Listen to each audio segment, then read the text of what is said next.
Katika msimu wa baridi kali, ikiambatana na theluji ikiwa imefunika kila kitu. Ndani ya misitu ya Finland ilikuwepo mtu mmoja, mwenye utulivu wa ajabu, macho makali kama tai na uwezo kulenga na kuua kimya kimya. Jina lake ni Simo Heija, aliyetajwa baadaye na maadui wake kama The White Death. Simo alizaliwa tarehe 17 Disemba mwaka 1905 huko Rotjavi, kijiji kidogo kilichopo mpakani na Russia. Alikuwa mkulima na mwindaji, mtu wa maisha ya kawaida kabisa, mpole na asiongea sana. Akiishi maisha ya upweke, akitumia muda wake mwingi kwenye uwindaji na kilimo. Lakini mbali na kuwa sura yake ya unyenyekevu, alikuwa na jicho kali lisilokosea shabaha na roho ya ujasiri isiyoyumba hata mbele ya kifo. Mnamo Novemba 30 mwaka 1939, jeshi la Umoja wa Soviet lilivamia Finland likiwa na silaha nyingi, magari ya kivita na maelfu ya wanajeshi, wakidhani wataisambaratisha Finland mapema tu. Lakini hawakujua kwamba walikuwa wamemkanyaga simba mkali.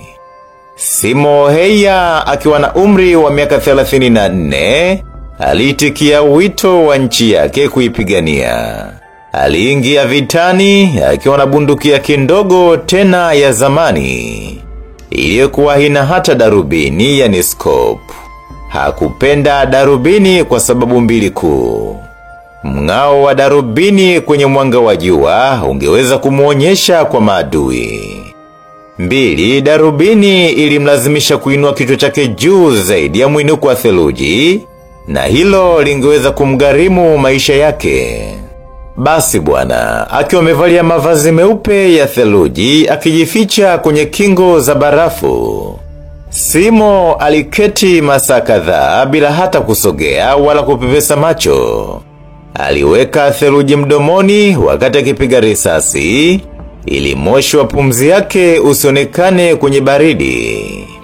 Kwa ustadi wa hali ya juu wa kulenga shabaha, aliua wanajeshi zaidi ya 500 wa Umoja wa Kisoviet kwa kipindi cha miezi mitatu tu. Hawakujua ni nani anayewaua. Hawakumuona muuaji wala kumsikia. Waliona tu wenzao wakianguka tu ghafla, tena kimya kimya.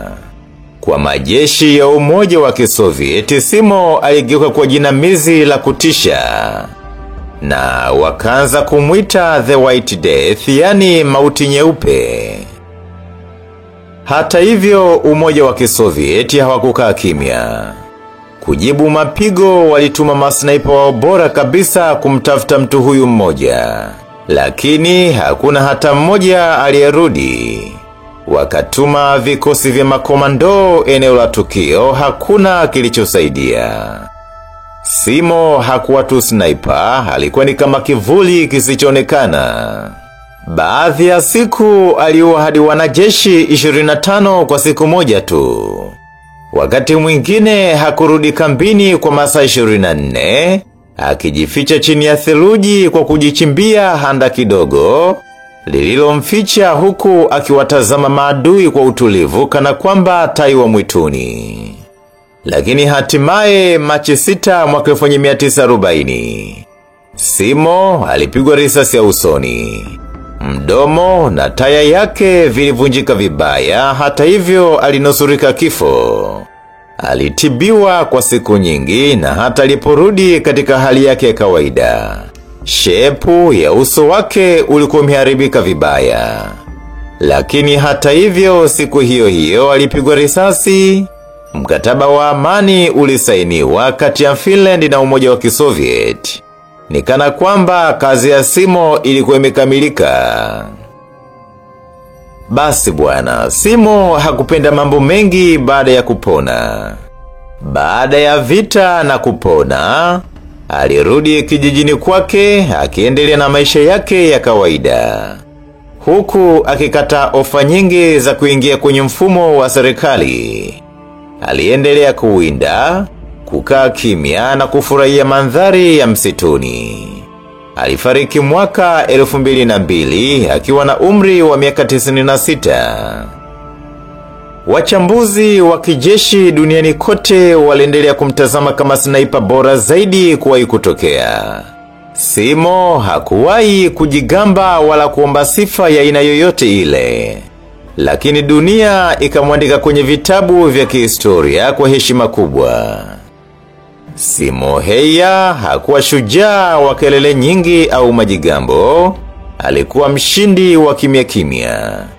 Katika hali ya kawaida hakuwa na umbile la kutisha wala sauti ya mamlaka. Lakini alibeba sifa ya mauti nyeupe na alilinda nchi yake dhidi ya nguvu kubwa kwa ustadi, subra na akili ya kivita isiyo na mfano. Kwa wale waliobahatika kumwona walisema, hakuna aliyepiga risasi kwa utulivu kama Simo. Alikuwa kivuli baridi kama theluji lakini makali kuliko risasi yenyewe. Kama wewe ni mpenzi sana wa kusoma, nina kitabu changu kizuri sana cha Jicho la Genghis Khan. Kitabu cha Jicho la Genghis Khan kinaangazia mbinu za kiintelijensia zilizotumiwa na Mongolia kabla na wakati wa uvamizi. Jinsi makamanda wake hususan wa ngazi za Noyan walivyotisha kwa ukatili. Kwa yeyote anayetaka kufahamu mizizi ya ujasusi wa kale na namna ambavyo maarifa haya yanaweza kutumika leo, kitabu hiki kinaelezea mambo yote hayo. Kwa sasa kipo soft copy, unalipia shilingi 1999. Kwa M-Pesa anza na alama kujumlisha 255 755 448591. Jina ni Ananias Edgar Kitage. Baada ya malipo tuma risiti kwa WhatsApp namba hiyo hiyo. Mimi naitwa Ananias Edgar.